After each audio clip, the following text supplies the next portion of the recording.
Hello everyone, welcome to my channel study with Lavisha. मैं लवीशा, आप सभी की यूपीएससी मेंटर। और आज के एंशिएंट हिस्ट्री क्लास में हम देखेंगे rise and growth of Gupta empire. One of the most important topic है एंशिएंट हिस्ट्री का और हमें इसको बहुत अच्छी तरह कवर भी करना है।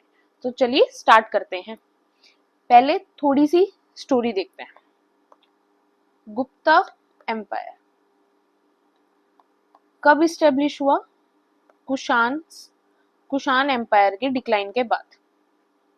कुषाण एम्पायर के डिक्लाइन के बाद गुप्ता एम्पायर इस्टेब्लिश हुआ। इस्टेब्लिश किसने किया? श्री गुप्ता ने। इस्टेब्लिश श्री गुप्ता ने किया, लेकिन मेजर हाईलाइट में गुप्ता एम्पायर कब आया? जिस टाइम पर चंद्रगुप्ता वन, ये याद रखना ये चंद्रगुप्त मौर्य से अलग है। चंद्रगुप्ता वन जब राजा बने उस टाइम पर आपका गुप्ता एम्पायर हाईलाइट के अंदर आया। और ऐसा क्यों हुआ कि कुषाण एम्पायर के डिक्लाइन के बाद ही ये एम्पायर हाईलाइट में आया? बिकॉज ऐसा माना जाता है कि जो गुप्तास थे वो फ्यूडरेटरीज थे किसके? कुषाण एम्पायर के। और जब कुषाण एम्पायर डिक्लाइन हुआ उसके बाद गुप्ता एम्पायर की स्टार्टिंग हुई। और कहाँ से स्टार्टिंग हुई? आपके यूपी एंड बिहार के रीजन से आपके गुप्ता एम्पायर की स्टार्टिंग हुई। 3 मेजर रूलर रहे गुप्ता एम्पायर के। फर्स्ट वही चंद्रगुप्ता वन। दूसरे आपके समुद्रगुप्ता जो इन्हीं के बेटे थे। और थर्ड आपके चंद्रगुप्ता सेकंड। और सबसे ज्यादा पीक पर आपका गुप्ता एम्पायर कब था? जिस टाइम पर चंद्रगुप्ता सेकंड ने रूल किया उस टाइम पीरियड के अंदर आपका गुप्ता एम्पायर सबसे ज्यादा पीक पर था। फिर क्या हुआ? नियर अबाउट 5th सेंचुरी के अंदर, 5th सेंचुरी के आते आते आपका गुप्ता एम्पायर क्या हो गया? डिक्लाइन होना स्टार्ट हो गया। सबसे मेजर रीजन क्या माना जाता है गुप्ता एम्पायर के डिक्लाइन होने का? वो माना जाता है हूना इन्वेजन। इसको सबसे मेजर रीजन माना जाता है गुप्ता एम्पायर के डिक्लाइन होने का। अब हुनास कौन थे? हुनास सेंट्रल एशिया का एक ट्राइबल ग्रुप था। अब उसके आगे की स्टोरी क्या है? अब एक चीज ये मानी जाती है, ऐसा कोई कंफर्म एविडेंस नहीं है कि हुनाज ने एट लास्ट इंडिया के अंदर इन्वेजन किया ही क्यों। तो उसके लिए ये माना जाता है कि हुनाज ने इंडिया के अंदर इन्वेजन किया बिकॉज हुनाज जहां से बिलोंग करते थे वहां का टेम्परेचर चेंज होना स्टार्ट हो गया था, वहां की क्लाइमेटिक कंडीशन के अंदर चेंज आने लग गया था। और ट्राइबल्स हैं तो मतलब चीजें किस पर डिपेंड कर रही है? एग्रीकल्चर के ऊपर, पीजेंट्री के ऊपर, इन चीजों के ऊपर डिपेंड कर रही है। और वहां का जब टेम्परेचर चेंज हुआ तो उनके लिए वहां रहना मुश्किल हो गया था, इसलिए उन्होंने इंडिया की तरफ मूव किया। अब हुनाज ने इंडिया के अंदर एंटर किस साइड से किया? आपकी काबुल वैली जो आज के टाइम पर अफगानिस्तान में है, और उसके बाद आपका पंजाब का रीजन।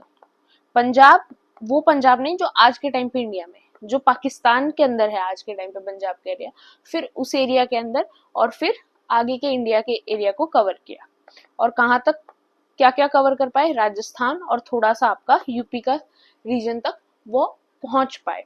और उन्हीं के इन्वेजन की वजह से जो गुप्ता एम्पायर है उसकी पावर डिक्लाइन होती गई और एट लास्ट धीरे धीरे करके गुप्ता एम्पायर भी खत्म हो गया। और गुप्ता एम्पायर के बाद मेजर रूल किसका आया? हर्षवर्धन का रूल मेजरली आया, वो हम अगले लेक्चर के अंदर देखेंगे। और हुना इन्वेजन ऐसा नहीं है कि बहुत लंबे टाइम पीरियड तक चला।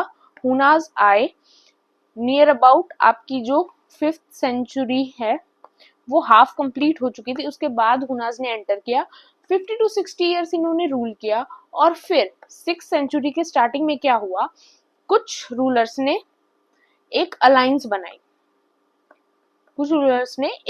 बनाई और उस अलायंस ने क्या किया? हुनाज को हरा दिया और हुनाज का इन्वेजन जैसे वो आए थे वैसे ही वो चले गए। तो this is all about Hunas invasion. इससे ज्यादा इसके अंदर कुछ भी और इम्पोर्टेंट नहीं है। Now let's discuss briefly about the Gupta empire. Rise and growth of Gupta empire starting कब हुई? 275 सीई में, जब गुप्ताज को पावर मिली और फाउंड किसने किया गुप्ता एम्पायर? श्रीगुप्ता ने। उसके बाद इंपॉर्टेंट कब का इवेंट है? 319 टू 34 सीई का इवेंट, जब चंद्रगुप्ता वन ने रूल किया। ये एक इम्पॉर्टेंट स्टार्टिंग थी गुप्ता एम्पायर के राइज होने की। उसके बाद 335 टू 80 सीई तक समुद्रगुप्ता ने रूल किया, जो इन्हीं के सन थे और सक्सेसर बने गुप्ता एम्पायर के। इनके टाइम पर भी गुप्ता एम्पायर की ग्रोथ बहुत अच्छी थी और गुप्ता एम्पायर ने काफी जगह पर, काफी इंडिया में ग्रोथ दिखाई। नेक्स्ट कौन रहे? 382 सी तक चंद्रगुप्ता सेकेंड। ये गुप्ता एम्पायर का पीक था। जितना वो ग्रो हो सकते थे, जितना राइज गुप्ता एम्पायर हो सकता था इंडिया के अंदर चारों तरफ, उतना इस टाइम पीरियड तक हो गया था।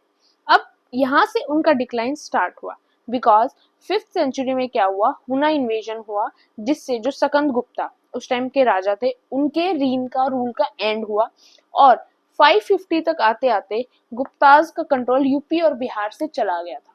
और अब एक चीज है, फॉर एग्जाम्पल आप बिलोंग करते हैं यूपी से, आप एक पॉलिटिशियन हैं, आप यूपी में एमएलए बने, फिर वहीं पर एमपी बने, आप जिस भी डिस्ट्रिक्ट से बिलोंग करते हैं, उसके बाद आप इंडिया के अंदर आपने अपने आप को और ज्यादा एक्सपेंड कर लिया।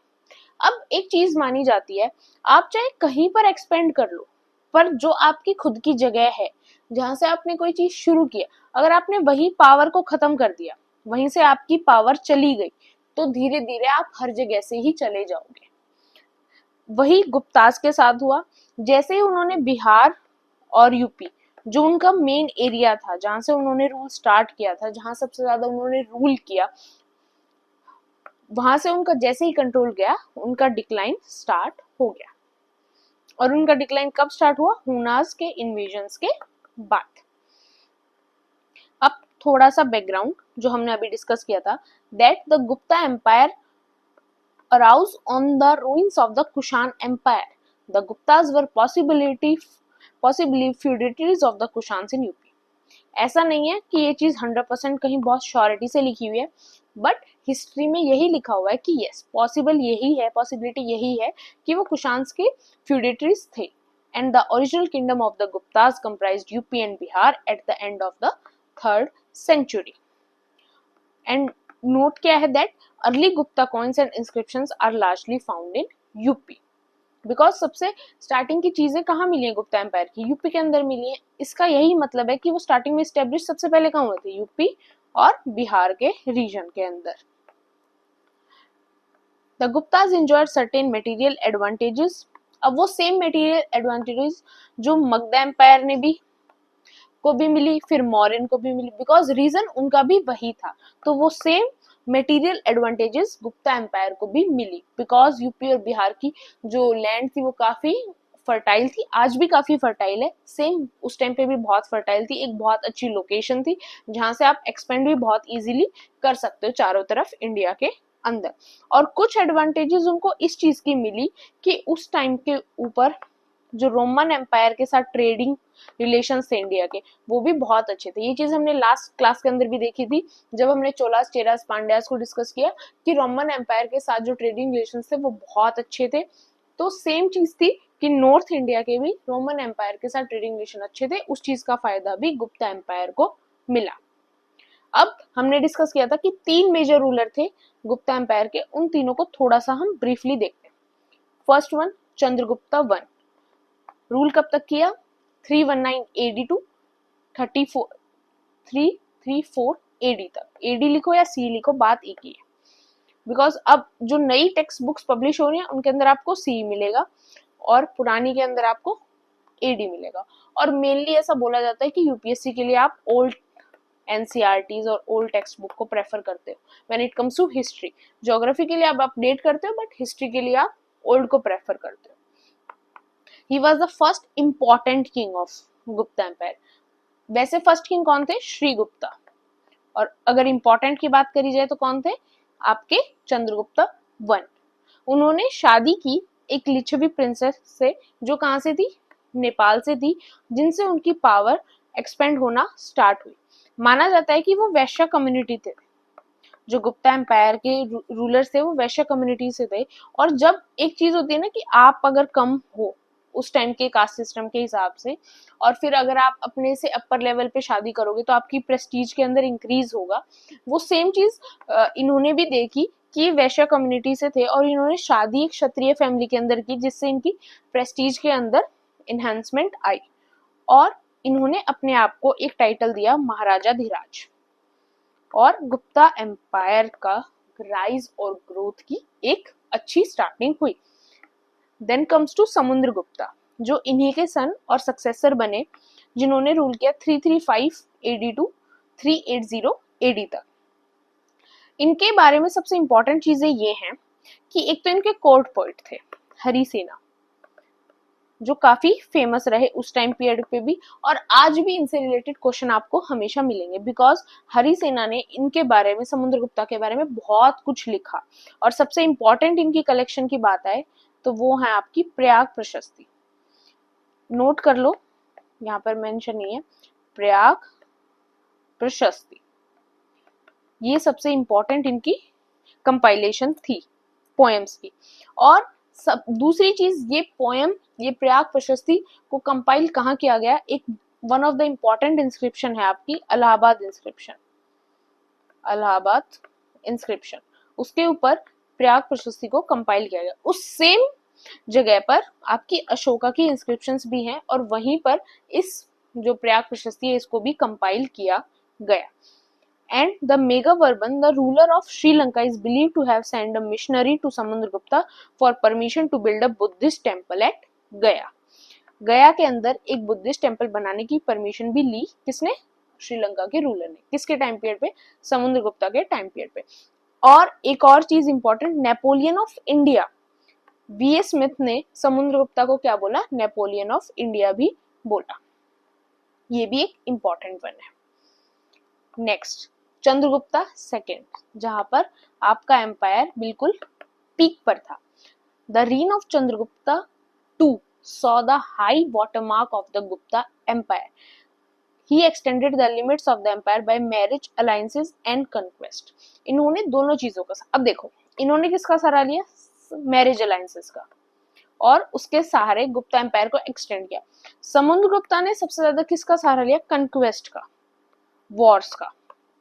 इन्होंने वॉर्स का सहारा ज्यादा लिया, इसीलिए इनको नेपोलियन ऑफ इंडिया भी कहा गया। और इन्होंने अपने गुप्ता एम्पायर को एक्सपेंड किया। सेम जहां पर पीक पर एम्पायर था, वहां क्या हुआ, वहां चंद्रगुप्ता सेकंड ने दोनों चीजों का सहारा लिया, वॉट मैरिज अलायंसेस का भी और कंक्वेस्ट वॉर वाली चीजों का भी। और उन्होंने क्या किया, उन्होंने अपनी जो डॉटर थी प्रभावती, उनको एक वैकेटक प्रिंस के साथ उनकी शादी कराई। उस टाइम पर आपके मध्य प्रदेश से जो नीचे वाला एरिया था वहां पर वैकेटक्स का रूल था, और तो वहां के जो राजा थे उनके साथ इन्होंने अपनी बेटी की शादी कराई। बट जो प्रिंस थे उनकी डेथ बहुत जल्दी हो गई, इसीलिए उनकी बेटी ने ही वर्चुअली उस एरिया के अंदर रूल किया। इन्होंने अपने आप को टाइटल दिया विक्रम आदित्य। अब कमेंट सेक्शन में ये मेंशन करो, हमने डिस्कस किया था कि विक्रमादित्य टाइटल की स्टार्टिंग कहाँ से हुई थी, ऐसे कौन से पहले राजा थे जिन्होंने अपने आप को विक्रमादित्य टाइटल दिया, जिसके बाद ये टाइटल एक राजा को एज अ ऑनररी रूप में दिया जाना स्टार्ट हुआ। During his reign the Chinese pilgrim Fa Hien, ये भी इंपॉर्टेंट है बिकॉज ये पूछा जाता है कि कौन से फॉरेन ट्रेवलर और कौन से बाहर के इंसान, जो भी हो, जरूरी नहीं वो ट्रेवलर ही हो, कोई राइटर हो, कुछ और हो, वो कौन से राजा के रूल में कब इंडिया आए। तो आपको पता होना चाहिए दैट फासन कौन से राजा के टाइम पीरियड पे आए, Chandragupta second visited India and wrote an elaborate account of the life of its people. Note, the court of Chandragupta II at Ujjain was adorned by numerous scholars. नवरत्न। अब हम जब अकबर को discuss करेंगे मेडिवल हिस्ट्री के अंदर, हमने देखा है या फिर हमने अकबर के बारे में तो इतना सुना भी होता है कि उनके पास 9 रत्न थे, बिकॉज बीरबल था, तानसेन थे, मानसिंह थे और थे। तो वैसे ही जो चंद्रगुप्ता सेकंड का टाइम पीरियड था, उस टाइम पे भी बहुत मेजर राइटर्स हुए, बहुत मेजर साइंस एंड टेक्नोलॉजी के अंदर भी बहुत ज्यादा डेवलपमेंट हुई, बिकॉज उनके पास इतने अच्छे स्कॉलर्स अवेलेबल थे। सबसे इंपॉर्टेंट नाम जिसमें आता है आपका कालिदासा एंड अमर सिन्हा। और हरिसेना तो सेम आपके समुद्रगुप्ता के टाइम पीरियड के अंदर भी थे। अब ये हो गई 3 मेजर रूलर्स की बात। उनके अलावा जो सक्सेसर्स थे, उनकी जो इंपॉर्टेंट चीजें हैं वो और देख लेते हैं। The successors of Chandragupta second had to face an invasion by Hunas from central Asia which ultimately led to the downfall of the empire. ये चीज हमने डिस्कस कर ली। एक इंपॉर्टेंट चीज क्या है, एक कुमारा गुप्ता वन नाम से भी गुप्ता एम्पायर के अंदर रूलर रहे, जिनके टाइम पर नालंदा यूनिवर्सिटी की जो फाउंडेशन स्टोन थी वो रखी गई और नालंदा यूनिवर्सिटी की एस्टेब्लिशमेंट स्टार्ट हुई, जिसको बाद में जाकर बख्तियार खिलजी ने डिस्ट्रॉय कर दिया, जिससे हमारी काफी ज्यादा हिस्ट्री डिस्ट्रॉय हो गई और अब दोबारा उसको दूसरी लोकेशन के ऊपर अब तो दोबारा से उसकी कंस्ट्रक्शन हो गई और अब होपफुली काफी स्टूडेंट्स अब वहां पे स्टडी भी करेंगे। And Vishnugupta was last known ruler of Gupta dynasty. हमें जो हिस्ट्री के अंदर मेंशन है, जिनके बारे में हमें पता है, वो लास्ट रूलर गुप्ता एम्पायर के रहे, विष्णुगुप्ता। अब देखते हैं उनका एडमिनिस्ट्रेशन सिस्टम क्या था। सबसे ऊपर किंगडम होता था जिसको किंग रूल करते थे। उसके बाद होती थी प्रोविंसेस। प्रोविंसेस को वो और क्या कहते थे, भुक्तीज कहते थे, जिनको कौन रूल करते थे, गवर्नर। गवर्नर को क्या बोला जाता था, उपरिका। फिर उससे नीचे वैश्य क्लास होती थी जिनमें वैश्यपति होते थे। फिर डिस्ट्रिक्ट आती थी आपकी, डिस्ट्रिक्ट के बाद विलेज आती थी और विलेज के विलेज हेडमैन होते थे। आज भी ऐसा ही होता है, विलेज होता है, बस थोड़ा टाउन जैसी चीजें, सिटी भी आज के टाइम पे इंक्लूड होती हैं। जो किंग थे वो एक बहुत बड़ी स्टैंडिंग आर्मी को अरेंज करके रखते थे। उनके पास हॉर्सेस होते थे, चैरियोट्स, रथ भी होते थे। उनके पास हॉर्स आर्चरी के अंदर काफी फेमस लोग भी होते थे। उनके पास बहुत सारी मिलिट्री की अलग अलग टेक्टिक्स भी जो गुप्ता एम्पायर के टाइम पर मिलिट्री के पास थी। उसके अलावा उनका जो जुडिशियल सिस्टम था वो बहुत अच्छा था। गुप्ता टाइम पीरियड के अंदर पहली बार ऐसा हुआ था कि सिविल एंड क्रिमिनल दोनों पनिशमेंट्स को, दोनों लॉस को अलग किया गया था। ऐसा सबसे पहले कब हुआ था, गुप्ता टाइम पीरियड के अंदर ही हुआ था। उन्होंने लैंड टैक्सेस के अंदर काफी नंबर्स को इंक्रीज किया था और एक चीज ये हुई थी कि ट्रेड एंड कॉमर्स वाली चीज थोड़ी सी गुप्ता एम्पायर के अंदर डिक्लाइन हुई थी और जो लैंड रिलेटेड चीजें थी वो थोड़ी सी ज्यादा इंक्रीज हुई थी। और उन्होंने रिलीजियस फंक्शनरीज के लिए भी लैंड को ग्रांट किया। उन्होंने टैक्सेस को कम किया रिलीजियस फंक्शनरीज के लिए, रिलीजियस प्रैक्टिसेस को चलाने के लिए, और काफी अच्छी तरह से उन्होंने एक बैलेंस बनाया जिससे वो पीजेंट से टैक्स कलेक्ट कर पाए और उनकी फंक्शनिंग और उनका एडमिनिस्ट्रेशन सिस्टम बहुत अच्छी तरह चल सके। अगर ट्रेड एंड इकोनॉमी की बात करें तो पहली चीज तो ये है, देखो ये बहुत इंपॉर्टेंट है, गुप्ता एम्पायर को गोल्डन एज कहा जाता है कि वो इंडिया की गोल्डन एज थी। अब ऐसा क्यों कहा जाता है, ये चीजें भी काफी बार एग्जाम में आ जाती हैं। तो उसका सबसे मेजर रीजन ये है कि एक तो सबसे ज्यादा आपके गोल्ड कॉइन्स, सबसे ज्यादा गोल्ड कॉइन्स किस टाइम पीरियड के अंदर इशू किए गए, आपके गुप्ता के टाइम पीरियड के ऊपर इशू करे गए। दूसरा, उस टाइम पीरियड के अंदर इंडिया ने थोड़ी सी स्टेबिलिटी को रियलाइज किया कि जो गुप्ता टाइम पीरियड था उसके अंदर थोड़ी सी स्टेबिलिटी इंडिया के अंदर बनी हुई थी। ज्यादा कोई मेजर इन्वेजन नहीं हुआ, हुनास का हुआ था बट वो भी बहुत बाद में हुआ था, वो भी कुछ 50 to 60 ईयर्स के लिए ही था। उसके अलावा एक बहुत स्ट्रांग वॉर वाली सिचुएशन होती है जिससे पूरा सिनेरियो ही चेंज हो जाता है, ऐसा कुछ मेजर उस टाइम पीरियड पे नहीं हुआ। इकोनॉमी भी सही चल रही थी और मेजर रीजन, आर्ट उस टाइम पे बहुत ज्यादा डेवलप हुआ था, साइंस एंड टेक उस टाइम पे बहुत डेवलप हुआ था, लिटरेचर ने बहुत ज्यादा डेवलपमेंट उस टाइम पीरियड के अंदर दिखाई थी। इसलिए गुप्ता एम्पायर का जो टाइम पीरियड था उसको गोल्डन एज कहा जाता है। अब उन्होंने जो गोल्ड कॉइन्स इशू किए उनको वो क्या कहते थे, दिनार्स कहते थे। उनके इंस्क्रिप्शंस अगर हम देखेंगे तो उनके ऊपर गोल्ड कॉइन्स को एज अ दिनार वर्ड से यूज किया गया है। अब कुशांस ने भी काफी सारे जो कॉइन्स हैं वो इशू किए थे, हमने हमारी क्लासेस के अंदर देखा था। बट क्या हुआ, जो गोल्ड कॉइन्स थे वो गुप्ताज ने ज्यादा इशू किए और वही जो सिल्वर और कॉपर के कॉइन्स थे वो कुशांस ने ही ज्यादा इशू किए थे और गुप्ता एम्पायर ने थोड़े उनके कंपैरिजन में कम किए थे। और हमने देखा जब गुप्ता एम्पायर की स्टार्टिंग हुई उस टाइम पे रोमन एम्पायर के साथ जो ट्रेडिंग रिलेशंस थे वो पीक पर थे। बट जब गुप्ता एम्पायर पीक पर था उस टाइम पर रोमन के साथ जो ट्रेड था वो डिक्लाइन होना स्टार्ट हो गया था और बिकॉज जो गुप्तास थे वो लॉन्ग डिस्टेंस ट्रेड के अंदर थोड़ा कम बिलीव रखते थे और वो शॉर्ट डिस्टेंस ट्रेड के अंदर थोड़ा ज्यादा बिलीव रखते थे। इसकी वजह से इंडिया की जो एक्सपोर्ट की ट्रेड थी वो उसने एक डिक्लाइनिंग फेज देखा ड्यूरिंग गुप्ता एम्पायर। अब सोशली क्या क्या डेवलपमेंट हुई, एक तो ब्राह्मण्स हैं, उनको काफी इंपॉर्टेंस दी जाती थी गुप्ता टाइम पीरियड के अंदर, इसीलिए ब्राह्मण्स की जो सुप्रीमेसी थी वो थोड़ी सी इंक्रीज होना स्टार्ट हुई, जिसकी वजह से कहीं ना कहीं बुद्धिज्म और जैनिज्म थोड़ा सा डिक्लाइनिंग फेज पर वैसे भी जब तक तो चलना स्टार्ट हो गए थे और वो थोड़ा सा और डिक्लाइनिंग फेज पर आ गए और ब्राह्मण्स की सुप्रीमेसी और ज्यादा इंक्रीज होती चली गई। उस टाइम पीरियड पे जो कास्ट का फैक्टर था वो और ज्यादा डेवलप होने लग गया था, सब कास्ट भी डेवलप होना स्टार्ट हो गई थी। उसका मेजर रीजन ये था कि फॉरेनर्स की एंट्री इंडियन सोसाइटी के अंदर बहुत ज्यादा होने लगी थी, चाइना से लोग आने लगे थे, सेंट्रल एशियन कॉन्टेक्ट्स काफी ज्यादा बन गए थे, इस टाइप से काफी बाहर से फॉरेनर्स भी इंडियन सोसाइटी के अंदर आने लगे थे, काफी ट्राइबल ग्रुप्स की एक्टिविटी भी काफी इंडिया के अंदर इंक्रीज होना स्टार्ट हो गई थी, इसलिए एक सब कास्ट ग्रुप भी डेवलप होना स्टार्ट हो गए थे। जो शूद्र क्लास थी उसकी पोजीशन के अंदर थोड़ा सा चेंजमेंट आया था, पहले उनको कुछ करना अलाउ नहीं था, मतलब कि वो अगर हिंदू हैं तो भी उनको अलाउ नहीं था कि वो महाभारत को सुन सके, रामायण को सुन सके, पुराण को सुन सके, लेकिन अब थोड़ी सी उनकी जो चीजें थी उनके अंदर एक इन्हांसमेंट आने लग गया था और अब उनके पास परमिशन थी कि वो रामायण सुने या महाभारत को सुन सके।